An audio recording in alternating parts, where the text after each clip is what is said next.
Hi guys, my name's Nikki. Welcome back to my channel with her nose stuck in a book.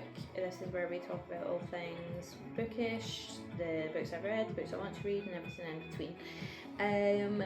Today I am going to be going over my books that I read in October. I know I am very late with this, but yeah, it is what it is. I read quite a few books in October, so let's just get started. The first book I read was The Picture of Dorian Gray by Oscar Wilde. This book is amazing. It's so good. It is... Most people probably know the story already. It's about Dorian Gray, who is this handsome, gorgeous young man who gets his portrait painted by his friend, and he is led astray a little bit by their other friend Henry. And he's led down this kind of hedonistic path where he just lives for himself and he's quite selfish and blah blah blah. And he kind of comes to believe that being beautiful is literally the only thing that's worth anything.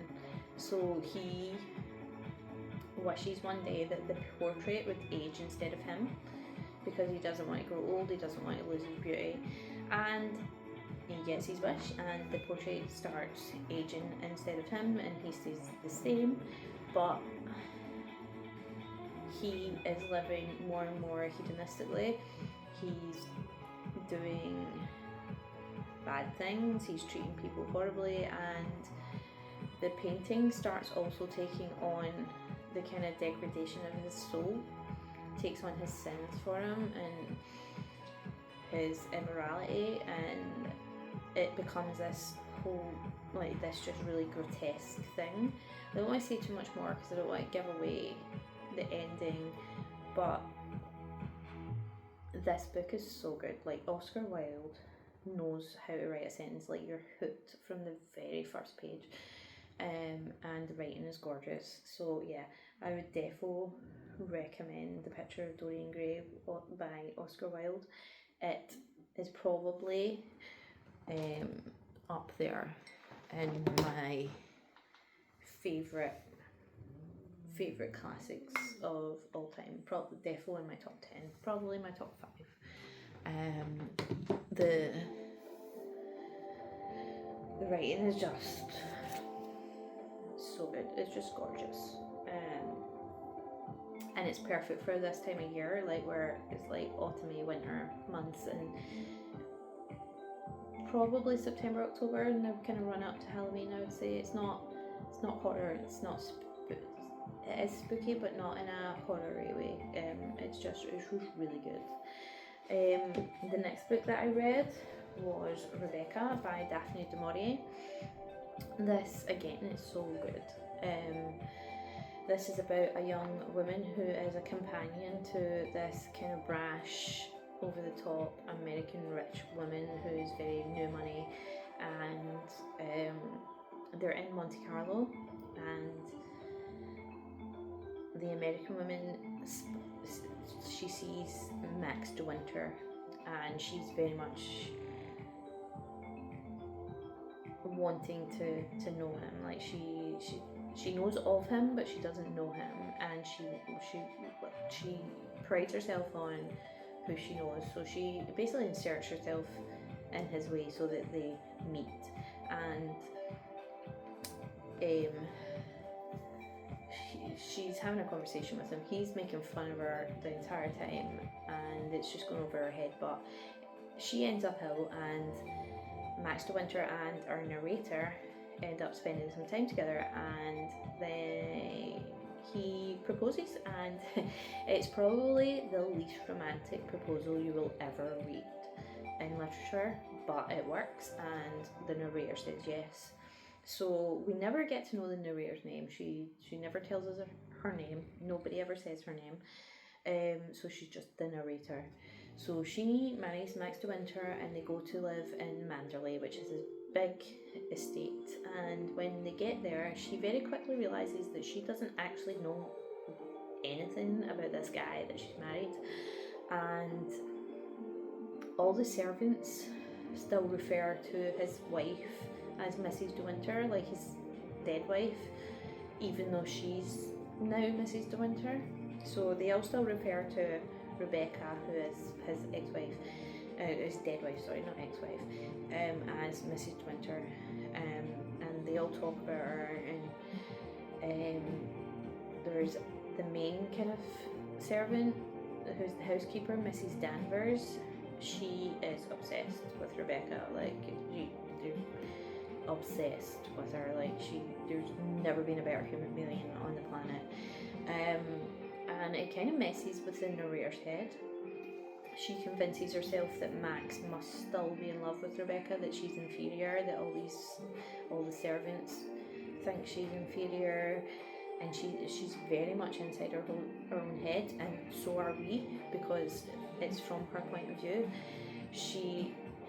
We never really know if what's happening is actually what's happening, because we're in her head, and she's very, like, if you like an unreliable narrator, this is the book for you, because she is the ultimate unreliable narrator. So yeah, it messes with her head. The plot twist in this book is really, really good. If you like Jane Eyre, I would say you will like Rebecca. It gives very Jane Eyre vibes.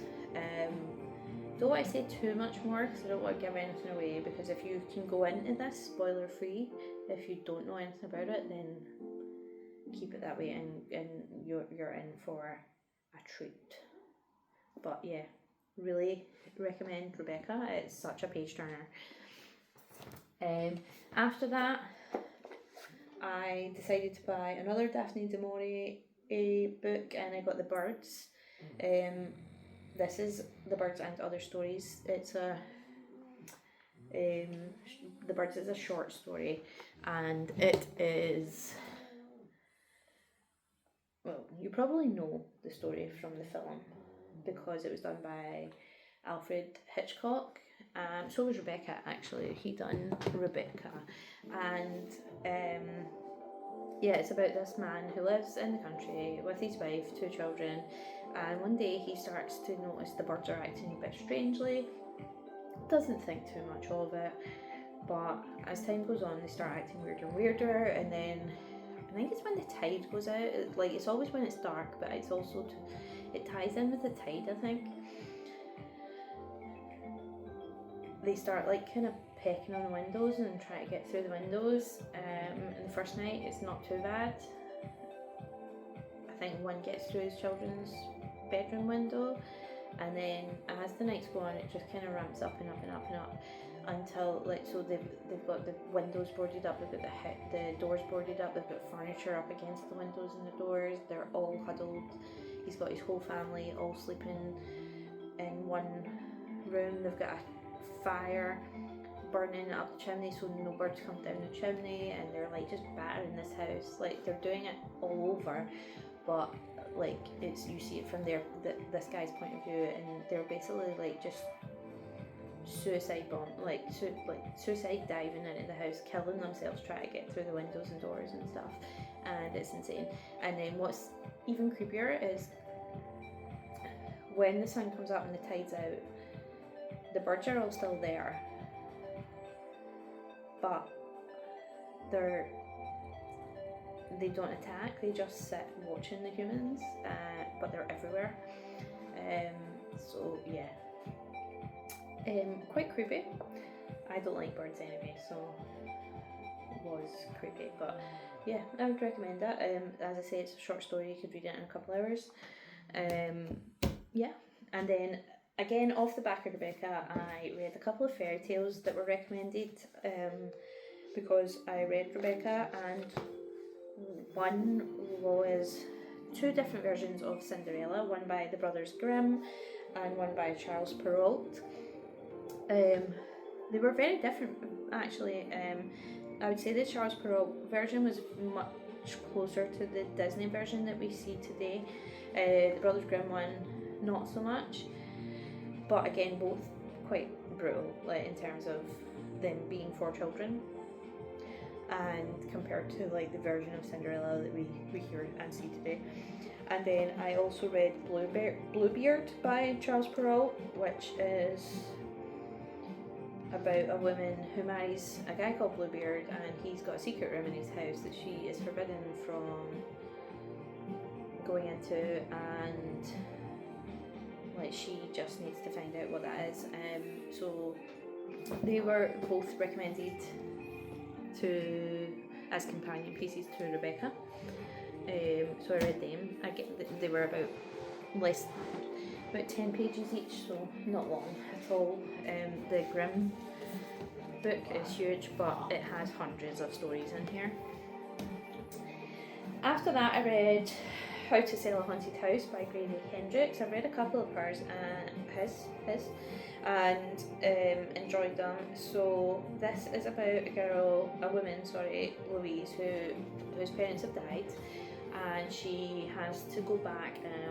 She's reluctant to leave her daughter with her ex-husband, but she does because she's got to go back and deal with all the kind of issues that you have to deal with when a family member dies, and she has to deal with selling her parents' house.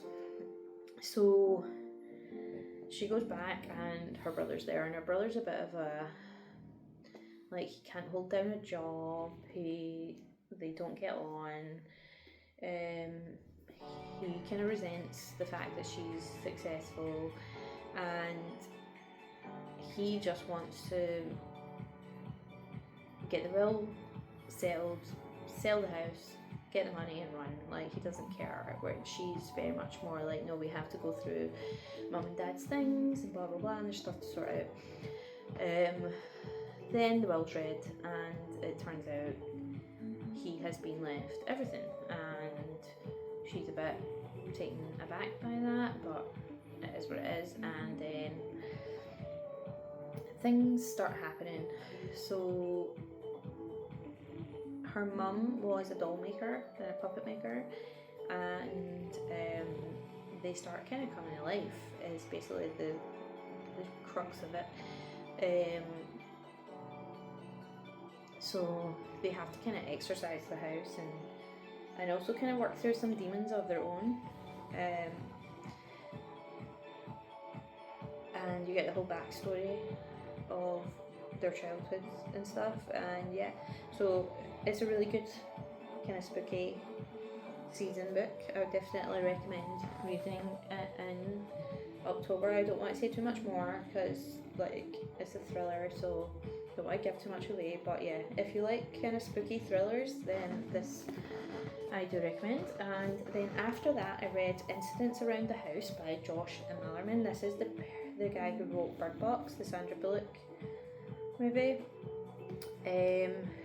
Again, this is a 8-year-old girl called Bella who lives with her family. So she lives with her mum and her dad, and her grandma's there quite a lot, and then there's other mummy. So her parents kind of brush this off for years as just being an imaginary friend, but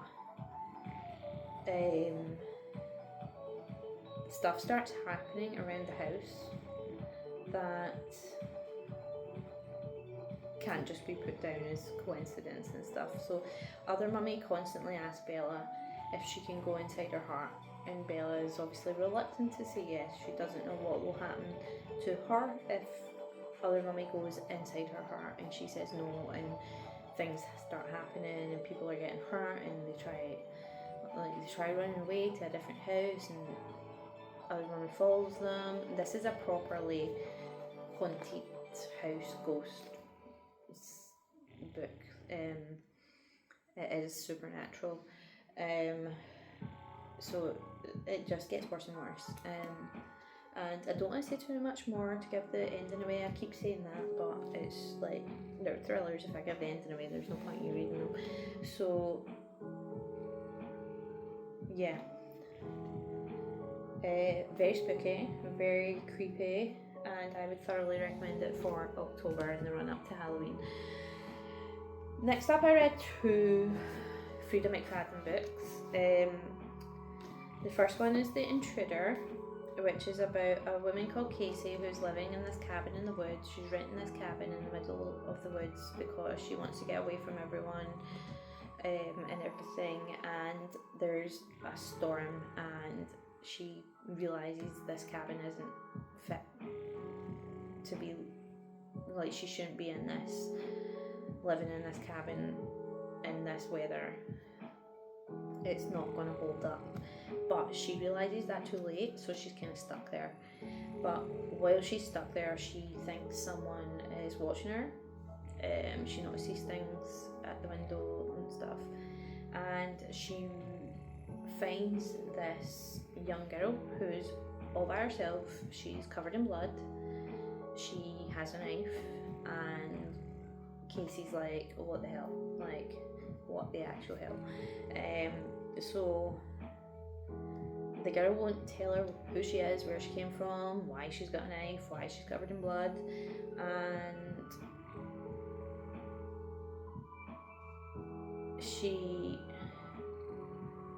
is basically trying to find out what the hell's going on. There's like a dual storyline going on throughout this, and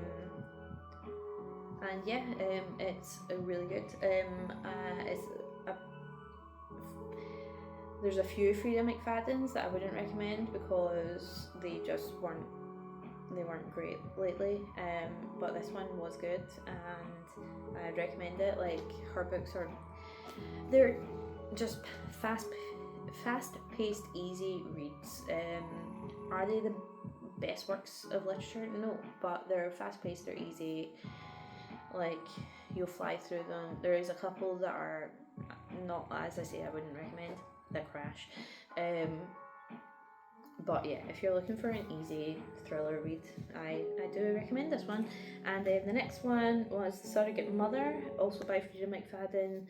Abby is a career-driven woman who is marketing. I think she does marketing, and up until this point she's always been very career-driven, didn't want a family, just wanted to focus on her career. Then she met a man, and now she does want a family, and she has a woman who is going to be a surrogate for her, and her boss, who is very much her role model and mentor, is disgusted by this. She can't believe Abby would put her career on hold to have a baby. She's affronted at the fact that she's going to take full maternity leave, and she's just kind of cut her off and is treating her like shit, basically, just because she wants to have this baby. And they're having a baby shower at work, and she gets a phone call, and she's told that the surrogate has changed their mind, and she's devastated.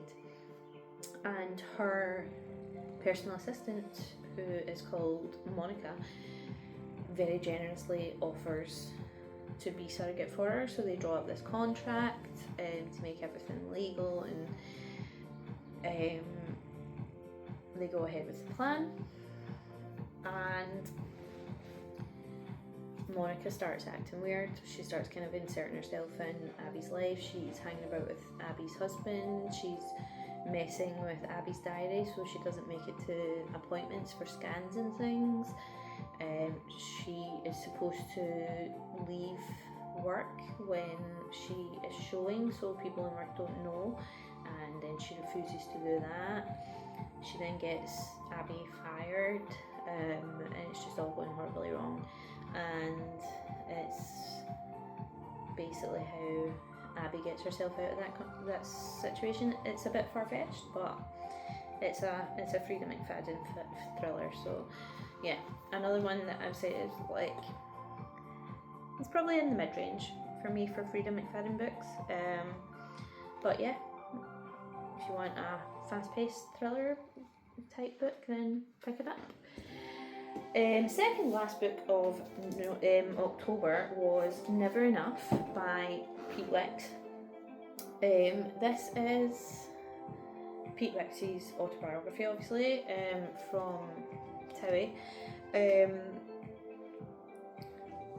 This isn't just this is my life story type thing. Here's how I became famous. This book is much more about men's mental health and how men are told to kind of just man up and get on with things, and how to deal with anger and how to deal with things like depression and loneliness and all those sort of things as a guy. So I would say it's much more than just a celebrity autobiography. It really is quite emotional and quite thoughtful. And I would recommend this book if you know, like, if I thought any guys that I know were struggling with mental health issues, this is one of the books I would recommend, because it is very much about that more than anything else. And I would recommend it. And look how pretty the cover is. Like, if you know me, you know I love Pete. And then last but not least, I read for Halloween for our Hardcore Literature Book Club. The Halloween lecture was on Strange Case of Dr. Jekyll and Mr. Hyde, and again another very well-known story about Dr. Jekyll, who messes about with science and creates a potion that creates Mr. Hyde. And Mr. Hyde's basically the kind of evil side of Dr. Jekyll. It's like a version of him that just has no inhibitions, just does what he wants. They kind of acts out all your evil thoughts and tendencies that we all have inside us that usually we keep suppressed. When Mr. Hyde comes out, none of that is suppressed. He just does what he likes. He's basically the evil side of yourself. And as time goes on, Dr. Jekyll can't control that transformation, and it's told through his friend who's trying to work out what's going on. And then the last two chapters are two letters that are written where Dr. Jekyll explains everything that's been going on. And we read this now as if, because we know, nobody would be going into this completely blind, not knowing. You might not know the exact ending, but you know the story. But when people, it's really hard to read this, think that people who read this at the time when it came out had no idea that Dr. Jekyll and Mr. Hyde were going to be the same person. And I just think that's wild, because it's just such a part of our pop culture now, our culture, that to think that people reading it back then wouldn't have had no idea that Dr. Jekyll and Mr. Hyde are the same person. It seems insane to me. But there's, I suppose, a lot of books like that, like Frankenstein as well, I suppose. Loads of different, but yeah. I really enjoyed this, and it was a Scottish author, so it ticks my box of wanting to read more Scottish authors. Again, quite short, under 100 pages. It's more of a novella, and yeah, I would thoroughly recommend it, especially at kind of around Halloween time. And that is all my books for October. Quite a good reading month. Got quite a few classics read, quite a few thrillers, and quite a wide range of books as well. A few fairy tales in there. So yeah, I really enjoyed my October reading month, and I look forward to future reading months, and I hope you enjoyed this video. Thank you. See you next time.